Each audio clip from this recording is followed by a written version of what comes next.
I think Caleb would have probably got one. Sandy might have got one. I wouldn't have got one because I probably just disappointed all the wives here in the way that I treated my wife there.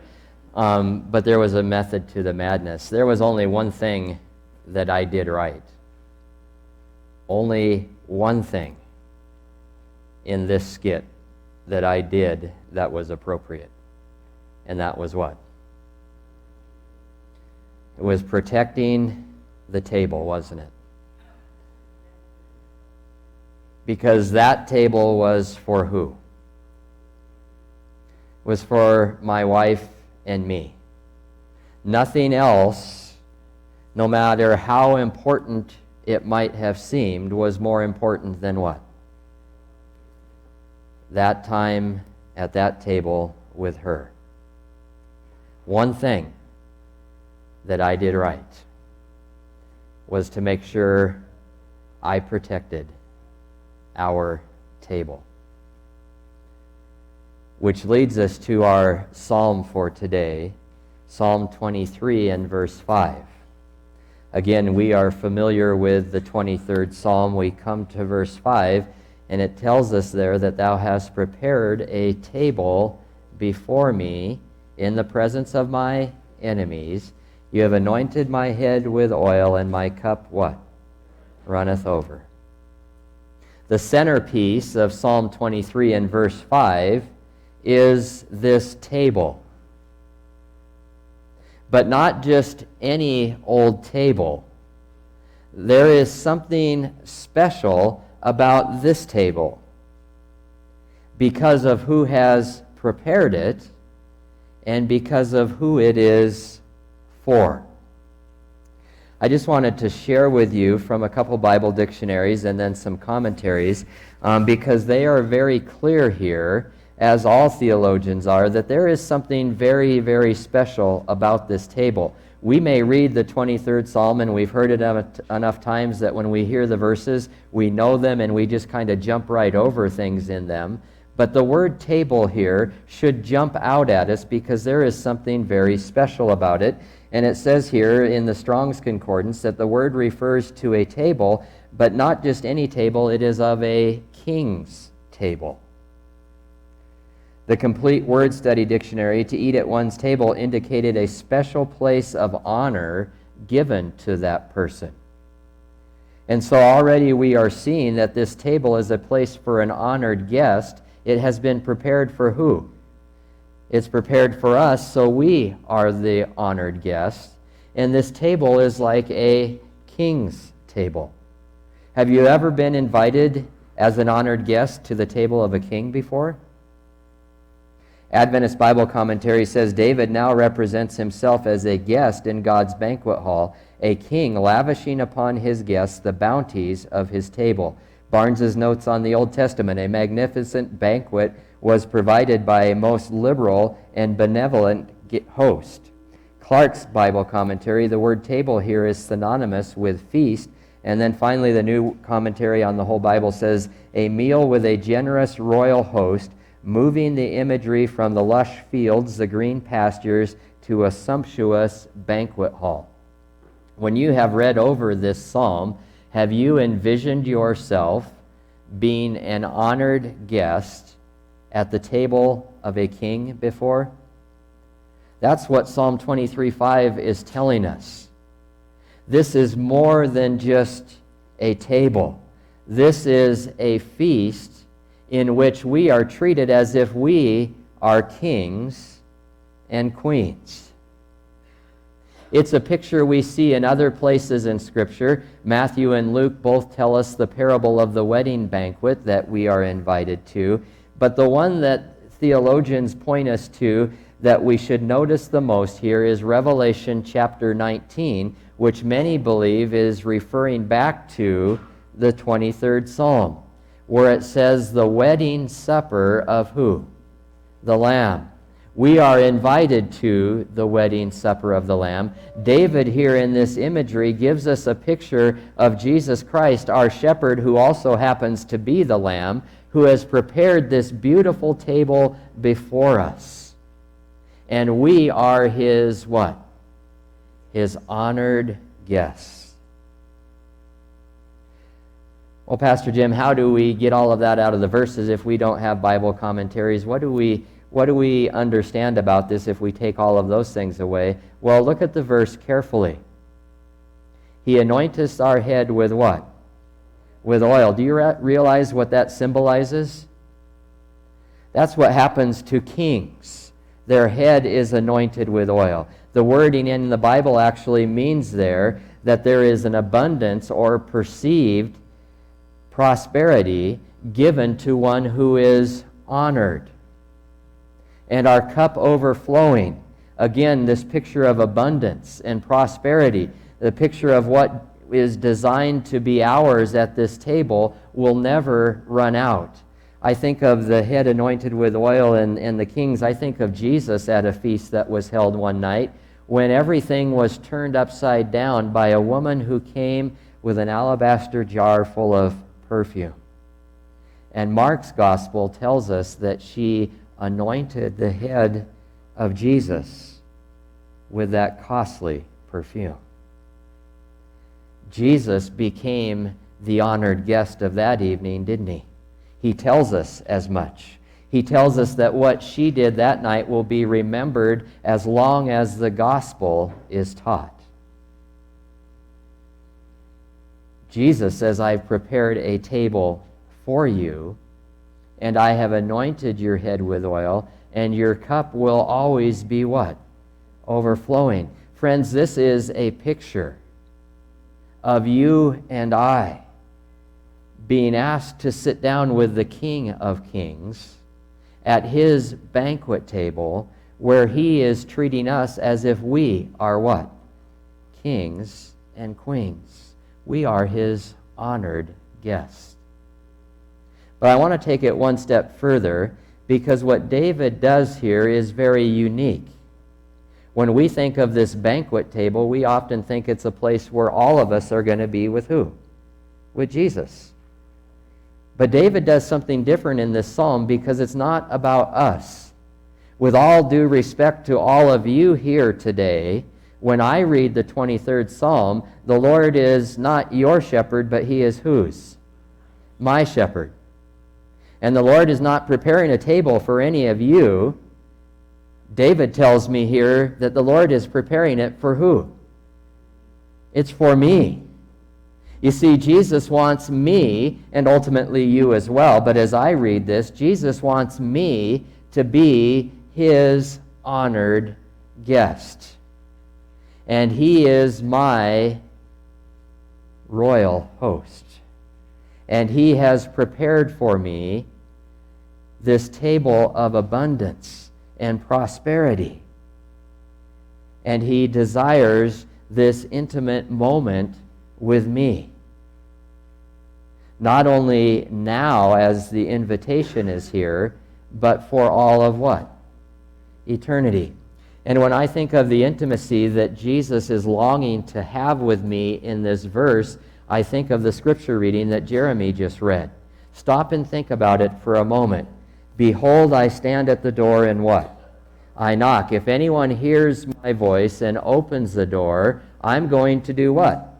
I'm going to come in, but not only am I going to come in, but I'm going to do what? I'm going to eat with you.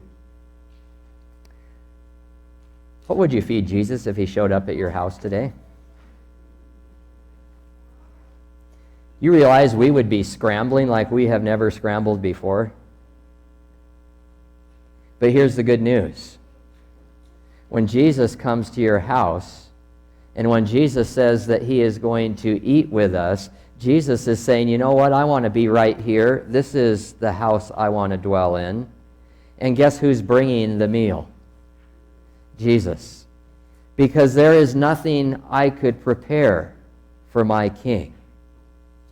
But Jesus says, I have prepared a table for you, and I will come in and we will eat together at this table. Now, that's a pretty incredible picture, isn't it? We become the honored guest of Jesus Christ at his table, as if we were kings or queens. A couple of Friday nights ago, I got to be a part of what will be one of those moments in my life that I will never forget. Out at the university, there was a banquet that was held. It was called A Night to Shine. The Tim Tebow Foundation, he's a football player from gone by, has a foundation that all over the world does prom-like evenings for handicapped people between the ages of 14 and into their 30s. For people that would never have the opportunity to have a special evening like that otherwise.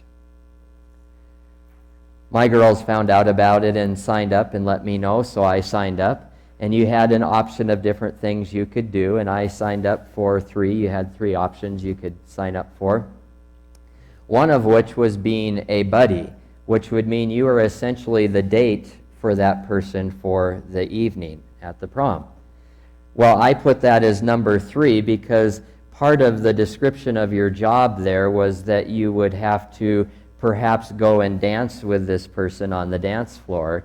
And that little word, as innocent as it may seem, although maybe not so innocent in this congregation or Adventism, is a scary word for me. Because being raised a Seventh-day Adventist all my life, dancing was just something you didn't do.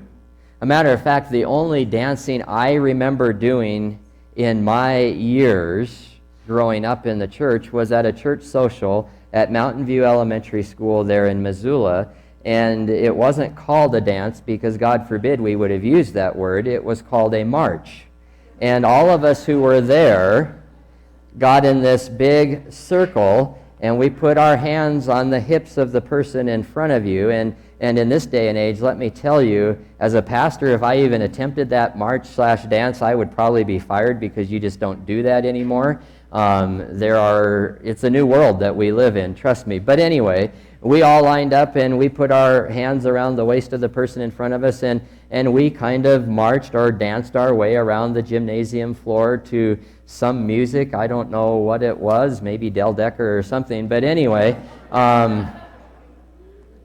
And then there's always those more liberal marchers who would maybe kick out a foot every once in a while, but that was if you were living dangerously. And so that's dancing in my mind. And when I looked at that, I really don't want to be a buddy, not so much because I can't dance. To be honest with you, my fear was, you know what, I don't want to ruin somebody's evening that's coming expecting something, and then they would get this. And so when the email came back with what jobs we had been assigned, Brianna had been given the job of a buddy, and Alicia and Skyla and Sandy were on the paparazzi and red carpet. These kids come in on the red carpet. It's a cool thing. But I was also chosen as a buddy. And Sandy can tell you there was much nervousness in this pastor's heart. And I was literally praying for this. I'm totally serious here, that I would be given a buddy who was in a wheelchair. Because I figured I could spin their chair around on the floor and maybe push them across once or twice, and we would have a good evening on the dance floor. And so we get there a Friday night ago from last night, and we go through the training, and all of it is real cool. These kids get out of their car with their parents. They're on red carpet. There's the paparazzi there. That's another job you could have, which is taking pictures and flashing and all the stuff, just like they're movie stars coming in. And these kids, they were disabled, but they were dressed to the hilt, tuxedos and ballroom dresses and all of those things, and we're in our suits and ties and so forth, and so I'm sitting there trembling, who am I going to be matched up with, and my heart really begins to race because there's a couple of these young girls that are in line that are already showing off their dance moves, and I'm thinking, oh Lord, this could be ugly. What am I going to do? Just stand there and watch, I guess. And anyway, and then there was a wheelchair in line.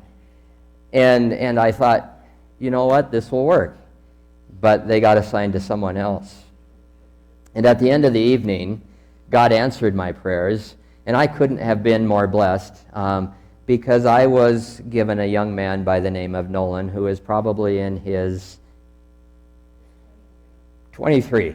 mid-20s, I was going to say, so not too far off. 23 years old.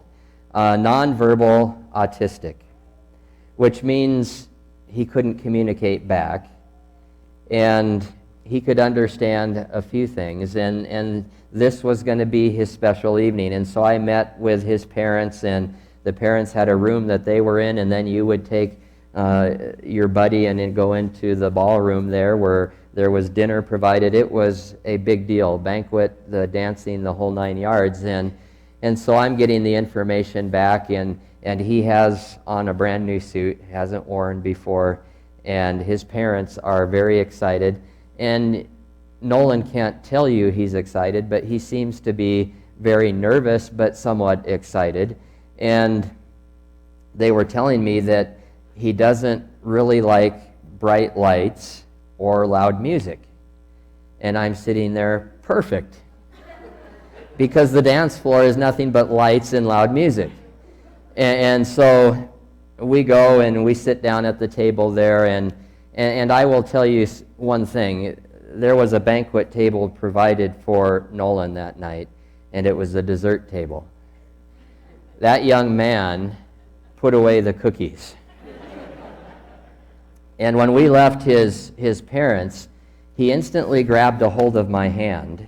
And later when Sandy joined us, when she was done with her stuff, she came over. And that's what he did for the whole evening, is he just held our hands tightly.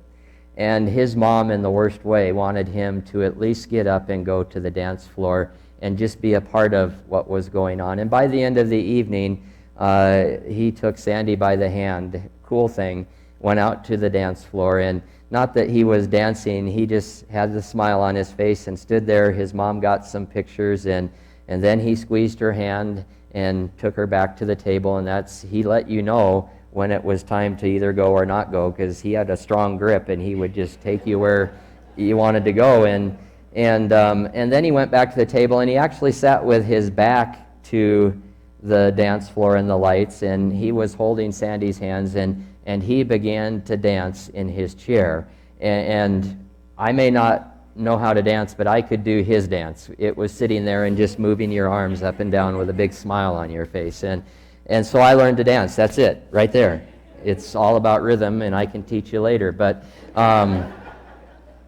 it was so cool to have that connection. And, you know, there was the Montana State ladies volleyball team had several people, girls that were there, young ladies that were there. And just the coolest thing, they didn't want anybody to know that they were part of the volleyball team. It wasn't why they were there to be recognized as that. And when the pastor that was of the church that put this thing on got up and gave his short little talk about what Jesus has done for all of us and how we can have eternity with Jesus, and had prayer, these young ladies could tell, you could tell just by looking, that that's why they were there. It was about Jesus in their lives. And just a cool thing. And those girls dressed to the hilt. And these young boys, autistic or whatever disability they were facing, they were in the absolute night of their life. These young girls, beautiful young ladies, beautiful dresses, these boys in their tuxes, big smiles on their face. And they may not have been able to dance any better than I did, but man, they were having a good time out on the floor. And then, of course, Brianna was there with her young boy and made this dad's heart very proud. But I have a place right here I will never forget. Because near the end of the evening, Nolan let go of my hand, grabbed me around the neck with a firm grip, and pulled my head over and gave me a kiss on the side of the forehead. And then as the evening comes to an end, the coolest part of the night, up front there are tables with crowns for a king and a queen. And each buddy gets to go up and grab a crown for their buddy. And I got to crown Nolan as the king of the prom. And every kid there became an honored guest. And they were, for that night, a king or a queen. One young girl, I'll never forget, in her pink ballroom dress, dressed to the hilt. And they did makeup and hair for the girls and stuff when they got there, so they were all decked out. Cool stuff. But anyway, after it was over, the pictures that they got back, she was going around showing anybody who would look at this picture of me and my boyfriend. And we won first place in the dance contest. But you see, there was no dance contest. But in her mind, she was what? She was first place. And they called every one of those disabled people that came that night honored guests. And when I read Psalm 23:5, as we read it together here today, it's exactly what Jesus is wanting you to be at his table. He wants you to be his honored guest.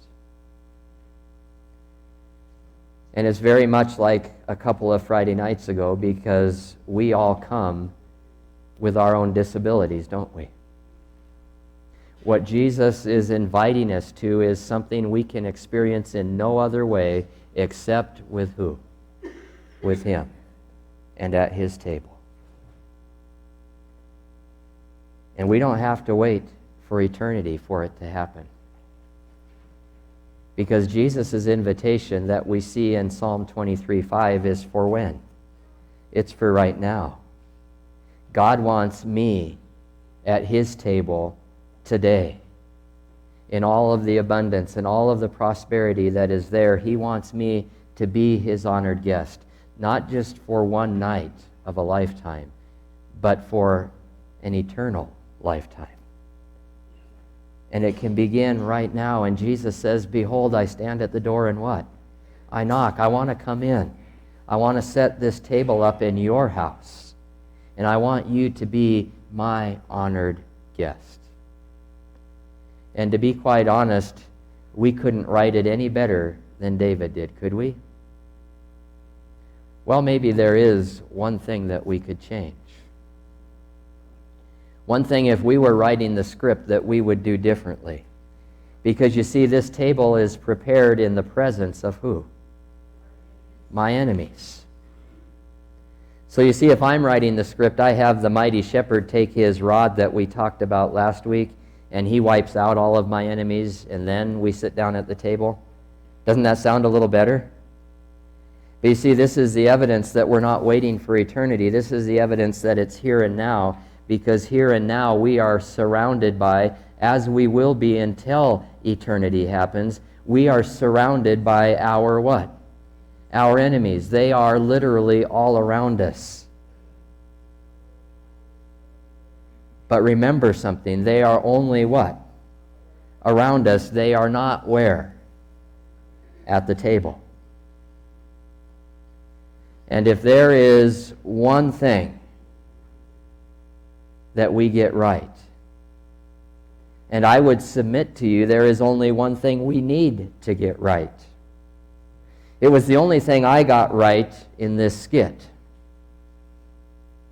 And the only thing we need to get right in this verse that David is telling us is that we say no to who? The enemy. Because the enemy that is all around us isn't just going to be around us. They want a place where? At the table. And as persistent as Caleb was today, and I appreciate greatly him coming over from the academy to help out today, he says that he's my favorite Jones. And he is, as long as I continue to be his favorite Jenkins.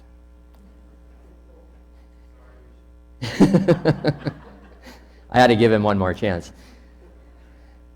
But the reality is, as persistent as he was, the enemy is going to be far more persistent. And the enemy doesn't come to us dressed in a red suit with a pitchfork and little horns. The enemy is going to come in such a way that it's very hard to even recognize he's there. And his sole purpose is going to be to gain a spot where? At the table. Because you see, if I let Caleb stay, even if it's only for 5 minutes to talk about whatever he wanted to talk about, what have I done to that time with my wife that was dedicated just to her? It's gone, isn't it? And if we allow the enemy to sit at the table, what happens with this special place and time that Jesus has prepared for us? Well, how do we know if the enemy is at the table? How do we know if the enemy is about to get a seat at the table? You can probably think in your own mind of a lot of different things, but today I want to leave you with two as we close. If you are hearing or have heard that there is a better table somewhere else, then know and understand that the enemy is right there at your table. We remember King Solomon at the very beginning of his reign. Remember, God came to him one night in a dream or a vision and basically said, Solomon, I will give you anything in the whole wide universe that you want. Anything. You name it, it's yours. And remember Solomon's reply? Lord, I am not capable of leading your people. I don't have what it takes. And so, God, what I would want from you, if I could have anything, is I want the wisdom that I need to lead your people. And God was so impressed with Solomon's answer, he said, not only am I going to give you the wisdom, but you will have everything in your kingdom that you've ever desired. And we know for a period of time, Solomon literally lived at the banquet table with Jesus, didn't he? He had everything. He was Jesus' honored guest. The world looked at Solomon in his kingdom, and they had never seen anything like it. But that table was in the midst of Solomon's enemies. And there came a time and a place when Solomon began to hear a voice. Did you know that there's a better table than this one? Did you know that there is a table where you're going to have more pleasure and fun than you're having right here? And if you hear that voice, the enemy is there. And we're not going to take time to read this verse today, but I want to read to you Ecclesiastes 2 and verse 1. And likely all of you have read through the book of Ecclesiastes, but it's a pretty somber read. It is a picture of a man who had everything, and he really has lost everything. And the thing that he comes back over and over to is life is meaningless. It's like chasing the wind. It can almost be depressing to read the book of Ecclesiastes. But listen to what he says in chapter 2 and verse 1. And this is where he hears that voice that there is a better table out there somewhere. It says there, I said to myself, come on, let's try pleasure. Let's look for the good things in life. In other words, let's go see if there's a better what? A better table. Better stuff at the table. And Solomon let the enemy do what? He let the enemy sit down at the table. He didn't protect the table. And his eyes left Jesus, and his eyes began to search for this better table. And this is Solomon's words here, or these are Solomon's words. I found that this too was meaningless. In other words, there is no better table. There is no better table. And from the mouth of one who has experienced the very best, I think it is good advice to us today to understand what he's saying when he says that the table Jesus has prepared is the absolute best that you can have. And when you hear that voice telling you that there is a better table out there somewhere than what Jesus has provided, there is one thing that you need to do. You let the devil know not today. Not in this house. Not at this table. This is my table. This is the table that Jesus made for me. This is the table where Jesus and I have a place, but not you. And secondly, and this one perhaps one that is the hardest to talk about, especially when we're talking to a church full of Christians, is if you begin to hear the voice that tells you you are not good enough to be at the table. You are not worthy of the table. You don't deserve this table. If that is what you hear, then know that the enemy is at the table. Because you see, you never will be good enough to be at Jesus' table. In your whole life, you never have been good enough to be at Jesus' table. That's what the psalm is telling us. Jesus prepared this table for who? For you. Because he knows you can't do it for yourself. He has prepared a seat at the table for you because he knows there's no way for you to have a seat unless he prepared that place for you. And one of the things that blows my mind over and over again is how many people in their lives are living with the enemy at the table in this case. Because they live their lives in fear that they don't belong there. They haven't done enough. They're not good enough. They're not worthy. And as sure as I am standing here today, I can guarantee you that there are numerous ones of you today who are struggling with that very thing.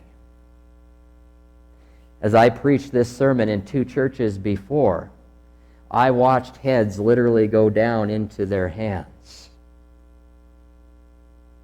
And I can't guarantee what was going on there, but I have a pretty good guess that they are recognizing that the enemy is where? At the table. Don't let him sit at the table in this. Newsflash. There is nothing that you can do to be good enough to be at Jesus' table. I don't care how good you think you are. You'll never, ever get there. This is a by invitation only opportunity. And that invitation comes with basically giving you every bit of it, including your place at the table. And I'm going to go a step further. It is disrespectful and dishonoring to our Savior to live our lives as Christians worrying about the fact that we are not good enough. And I will take it even a step further. When I have elementary age kids coming to me, worrying about whether they will be good enough to be in God's kingdom, I will tell you that you and I will put myself at the top of the list, are doing a very poor job of living a life that shows what David is trying to teach us today, that there is a table fit for a king where we are honored guests. And it isn't based on who we are or what we've done. It's based on what Jesus has done. Pure and simple, end of story. And if you're trying to be good enough to get there, the enemy has taken your seat at the table. You're no longer there. Because at Jesus' table, that doesn't happen. That worry isn't there. That concern isn't there. At Jesus' table, you're beside still waters. You're in a green pasture. You have peace and rest in Jesus. And the only verse I'm really going to read for you today is the one that we close with here in John chapter 10. And we have been there before. Pew Bible, it's page 1062. John chapter 10, we want to read the last half of verse 10 and then verse 11. John chapter 10, last part of verse 10 and then verse 11. Notice what Jesus says. He is speaking here, by the way, as our shepherd. He says, I am the good shepherd. And he says, I have come that they may have what kind of a life? We know this. An abundant life. Is his table an abundant life? That's what David's writing about. That's the life Jesus wants for us today. And I will tell you this, it is not an abundant life if you lay your head on the pillow at night and you don't know that you have salvation. It is not an abundant life if you come to church and you look at someone else and you wish that I were that good, or I could do as many good things as that person does, or I really don't deserve or have a part in what the pastor is talking about today because you should see what I'm struggling with in my life today. That's dishonoring what Jesus is doing in Psalm 23:5, because look at verse 11. He says, I am the good shepherd, and the good shepherd has done what? He laid down his life for you. Jesus died so you could sit at his table. That's how you get there. And if you think of it any other way, the enemy has arrived at the table. And it's time to say, not today, not in this house, not at this table. It is whose? It is mine. And I will tell you today, it is time to start living our lives as Christians, as if we are at the table with Jesus. We live in a world that views Christianity as a bunch of somber people that they act like they have no hope, but they preach and teach like everything is theirs. Let's start living our lives like we're at the table and give the world something that they would like to have as well. Our greatest thing that we can share with the world is what it's like to be at the table with Jesus Christ, what it's like to live in peace and the abundance that Jesus can give us. And it's high time we come to the what? To the table. The invitation is there. The place is there. The food is there. The drink is there. Everything is there. And so what if we're surrounded by enemies? The only way they get there is if we let them be there. And I don't know about you, but today and going forward, my response is not today. Not in this house, not at this table. This is my table. This is Jesus' table. And there's no place for the enemy here.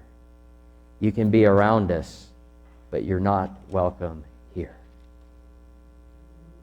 You are not welcome here.